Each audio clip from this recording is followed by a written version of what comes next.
and then go into this first, into development. The way the machine knows that there's a rack, also besides these sensors, is these flags. If it says it's got 7, it knows because it's hit these little sensors right up here. That Proximity sensor. Right. And depending on how many flags are on there, it denotes how many rolls there are, and then that tells the machine how much to replenish per rack. Oh, I get it. So what you're playing a chemistry quantity game. Right. So basically, this is a chemical process. So there's a chemical reaction that happens. So on the left side of the chemical equation, we have a certain amount of chemistry in the vat. Yeah. And these proximity sensors right here. Well, how do I show those? Probably the best is right there. Yeah. So these proximity sensors right here count of like physically. Hey, this is where some film is. And when it sees that, that tells you how quickly you're burning your chemicals. Right. Yeah, and so you and Hannah, you guys are the experts at understanding how much chemistry needs to be replenished based on that, or does the machine do that? The machine does all of that. That way the chemistry always stays on point. The thing that we have to adjust is how much actually gets pumped in. Because sometimes you can put too much into it. And with the pump systems that we have, they're bellow systems, so we can adjust them based on milliliters. Got it. And so we just kind of fine tune that to make sure it's not putting too much developer or too much bleach, because then you'll over process. So what am I doing now? I'm picking the film up. And now it's going to go into developer first. I have to say, like, how mechanical this is like a really pleasing thing. Try not to get my hands cut here. Yep. What are you doing there, Hannah? I'm turning on the nitrogen. So nitrogen gets pumped in the developer because what happens with developer, if it gets oxidized, then it becomes depleted. It's not as potent anymore. We're moving to the water. So this is a rinse. This is a rinse side. It's very satisfying, isn't it? Yeah.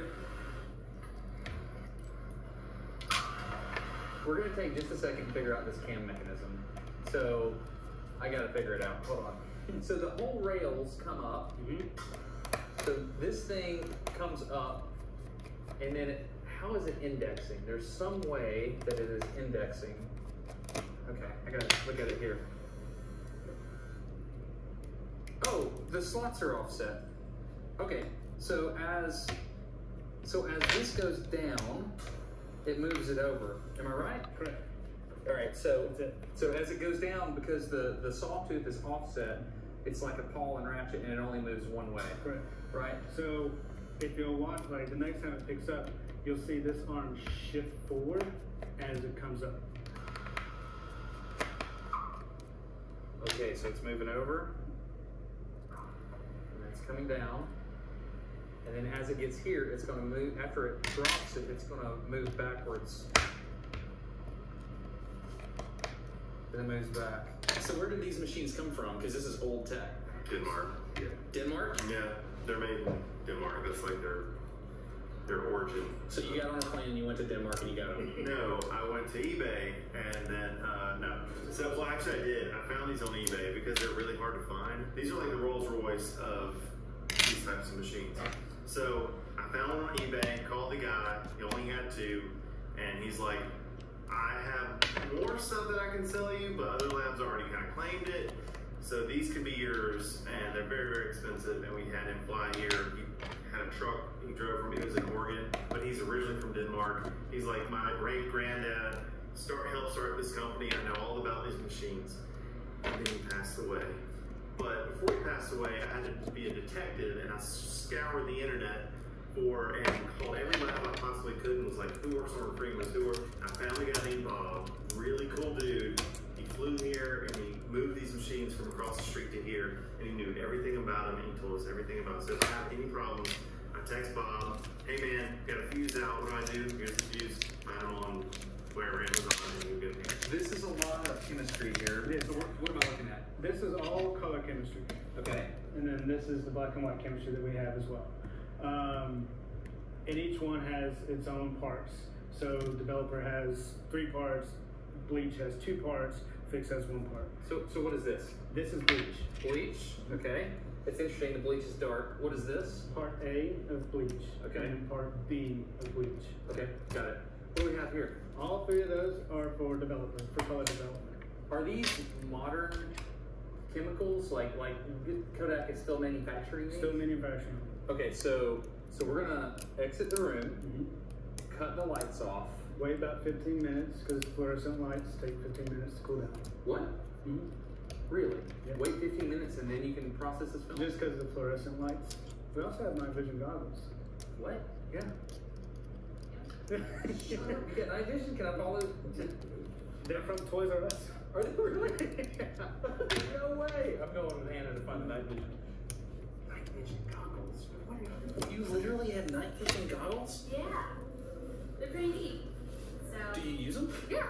So it has so much is going on back there. We'll use the night vision goggles so we can see somewhat. We can only see out of one eye. Yeah. But it's still helpful. And we just turn on so I can only see out of this eye. Hannah, I'm not gonna lie, this is freaking awesome. So there's something about your nose ring and the night vision goggles that just completes this. It's a little steampunk, isn't it? Oh wait, so you've cut out the eye over here. Well, I don't know if we cut it out, but we just can't see out of that one. Okay. So this is the only eye that. Can we go try it out? Yeah. Time to solve the thing. Alright, here we go. Okay. Can I actually see it? Here, there's that. Okay. Do you mind helping me? Go ahead. Okay. So, Oh, you put it on first. Okay. right around the back. Sorry, that hurts. Yeah, we're good. Click on. Oh, it's legit night vision. Oh, it's very tight though. Like, is there a way to zoom in and out? Nope. Dude, you look so cool. Are you being sarcastic? What's flopping on my head? Nothing. Nothing? Okay, I'm just silly. Can we turn the lights out? Okay. So what would you use this for? To be able to see. Okay, I deserve that. Okay, so now that we've developed our film by stepping it all the way through the process here, and now we're gonna We're dry gonna take it. it in the dryer. We're gonna take it to the dryer. Take it in the dryer. All right, so it's time to go dry our film. Yeah. That doesn't get old. That lets people know that there's film. Why is it a Batman symbol? Why wouldn't it be? It's dark back here. Hannah already let me know that you're into Batman. Oh, yeah. You have a tattoo? Yeah. Heck yeah, you do. That's awesome. That's awesome. My brother likes Batman too. So what is this right here? So this is just the dryer that's on the outside of the other side of the darkroom. So all the chemicals in the machine is on the other side. And so it goes through developer, bleach, fix, all that. And then after it exits this last bath, which is a stabilizer, it comes through the dryer to this side. And then there are these wheels that move the rack through the dryer. And it's in here for about 30 minutes. And then once it's done drying, it makes this really loud beeping sound. And then you reach in and you pull it out. Is there heat in there? Like air is Yeah, circulating? you can stick your hand in, it's nice and warm. Oh yeah, it's dryer too, right? Okay, so what do we do with it at this point? And then from here, I'll move these racks back. We hang it right here. And then so this was a full rack. I would go through, I would unclip all the racks and toss them in the right weight bin. So this is all of our 35 clips, and these are for 120. So one of these stickers will go on the roll, and then one of them will go on an order form that hangs on some of the trees that are over here. Okay. Different trees are for different scanners. So this is where we have two different, have we talked about the scanners yet? No, we have not. Okay, so we have two different scanners. We have a Noritsu scanner and a Frontier scanner. And when the client checks in their roll of film, they can decide which one they would like for their rolls to be scanned on. And then, but this is like putting it in the queue, a physical queue for the scanners. Mm-hmm. Okay. And then the scanners will come pick out which rolls they'll scan, and then they'll go back and they'll scan them. This is our film, Chris. Welcome to where the magic happens. So we have Is he like this all the time? Yeah. Is that good or bad? Okay. So this is a Noritsu scanner? This is a Noritsu scanner. Okay. Made by the company Noritsu. These machines were really an extension to the scan and print method back in the 90s. So back in the 90s, if you shot film, anyone that shot film, You would send it to a lab, they would scan it and immediately go right to print. There is no one messed with digital files in the 90s. You know, Photoshop came out in 93, 94, I think it was. So no one really did that, especially not at home. Now, like today, everyone does it, right? My kids can do it on the phone, right? 2001 came around, 2002, what happened? Digital cameras started coming out. I bought This became obsolete? Not yet. The scanning to print started to kind of go away because people had digital cameras. They could take a picture and it'd go right to their computer. If you remember 2001, 2002, I got my first laptop, right? And it was real slow. But as that kind of progressed, I would say 03, 04, 05, we really got a handle on how digital technology works and the files, digital files and stuff, and cameras were getting pretty daggone good. That's when this started kind of going away a little bit, right? So labs were throwing equipment away. We don't need this stuff, selling off stuff. We don't need this. Digital's here and it's here to stay, right? What we have done as a film lab today is we have hacked the system. We have taken away the print part of it as the main product from a scan. Now it's high-end digital files. So what these machines are really good at is converting the analog to digital. The color accuracy, the sharpness, the tones, the range. So Sarah is actively scanning, right? Yes. Okay, so what are we doing here? So this is 35mm film, and we are just going to scan it as a large file. So you're putting that whole strip in the Naritsu? Yes.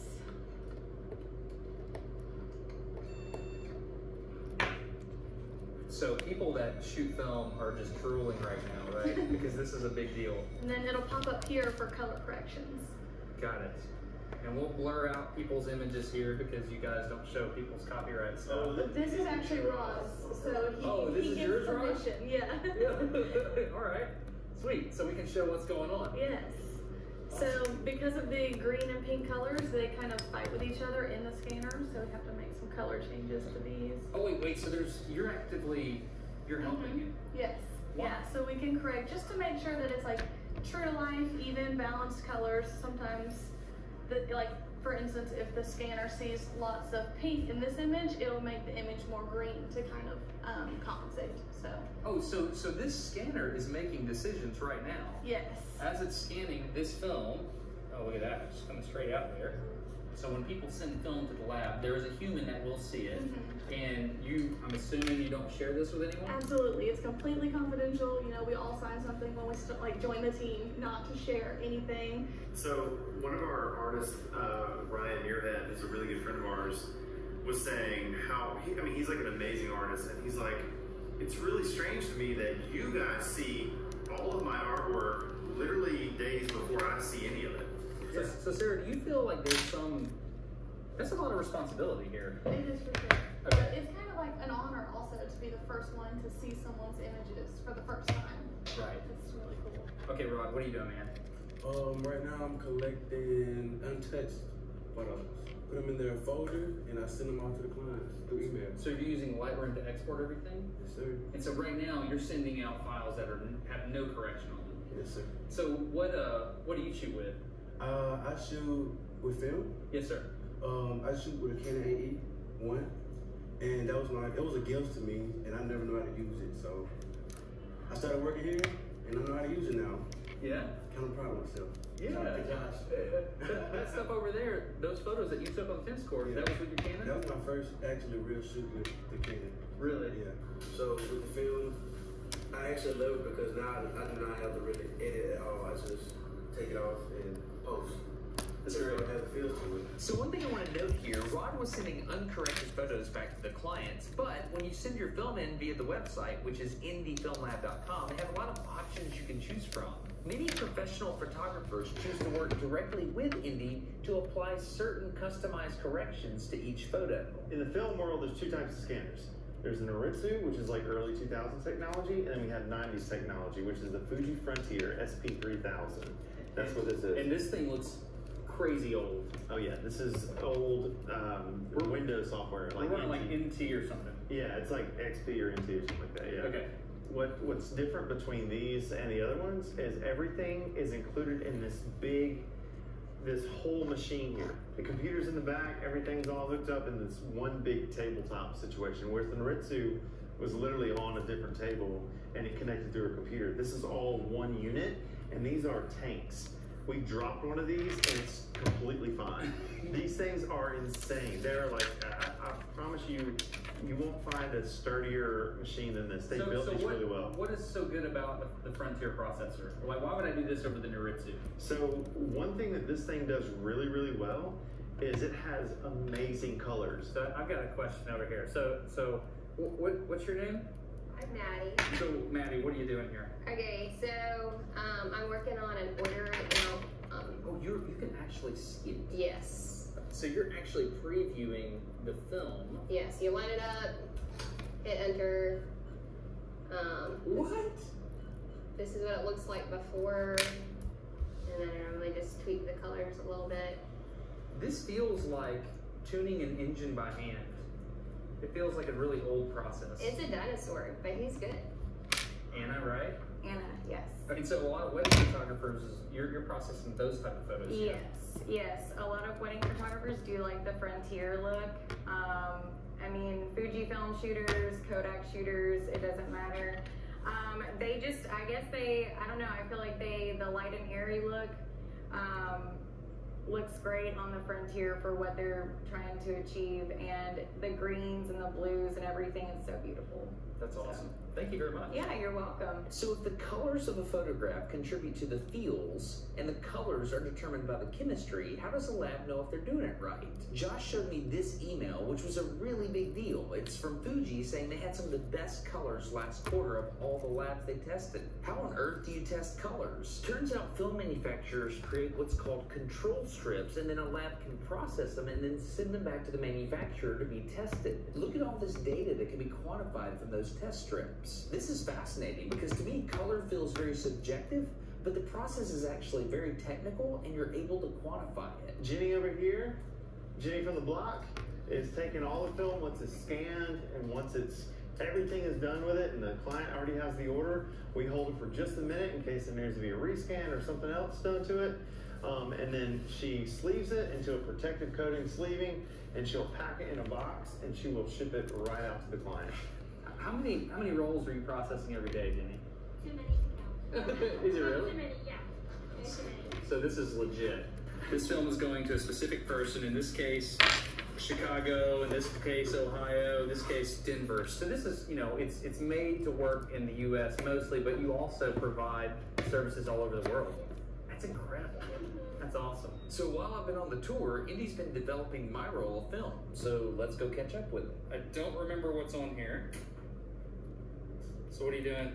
So right here, that's clip marks from the weights. Yep.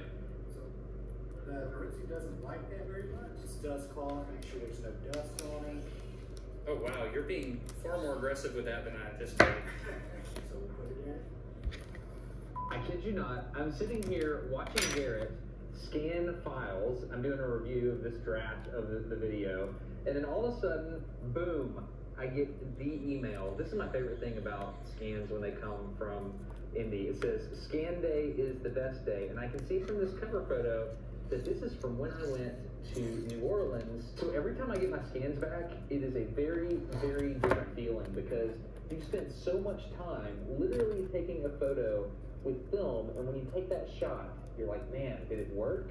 And this is the moment when you get to tell if it worked. It's hard to describe how emotionally invested you are. This is Jackson Square in New Orleans, and we get to go through my pictures. You could tell I was fighting with light a little bit, so motion blur stuff you don't really, oh, that's good. See, I forgot about the guy playing his trumpet in Jackson Square, and now I remember it. Film has a special feel to it. Like the colors are all there. It kind of puts you there in a really weird way. Man, there's something about film. So much of our life has been digitized, and so much of our life has been this like ease of use. Let's make everything easy and everything easy. And I think that's why records are coming back, the physicalness of it, and I think that's why film is coming back. I think there's something that's so tangible about the process of film photography, and there's something about taking it from this abstract concept of light hitting silver, emulsion, whatever, and then holding it yourself and developing it and then being able to see it in the roll and then taking it back to get scanned. And it's all it's a hands-on process. The images, I don't want to say they mean more than being able to have them immediately because, I mean, photos hold memories regardless of like if they're film or digital, but being able to take it step by step with your own hands, it's a really special process. So what exactly is it about film that I love so much? To be honest, I don't really know. Some people say it's the randomness in the silver halide crystals that make the image just irregular enough that it's pleasing to the eye. And to be honest, there might be something to that, because when you contrast it with a photo taken from a digital camera, I can just tell. One thing I do know though, if you'll take the time out of your busy digital life and seek out an old film camera and give it a shot, there's a really good chance you'll fall in love. This episode of Smarter Every Day is sponsored by KiwiCo. KiwiCo is an amazing subscription service that will send kits to your house that your kids can use to explore and learn about science and engineering and all different kinds of things. We love KiwiCo at our house, and I would love for you to try it with your kids. You can get one by going to kiwico.com/smarter50. That gives you 50% off your first kit on the first month. Highly recommended at the Sandlin house. This is my son putting together the latest KiwiCo kit that he did. There's all different kinds of kits you can choose from. There's doodle crates, there's tinker crates, there's koala crates, depending on the age and interest of your child. One of the things I love about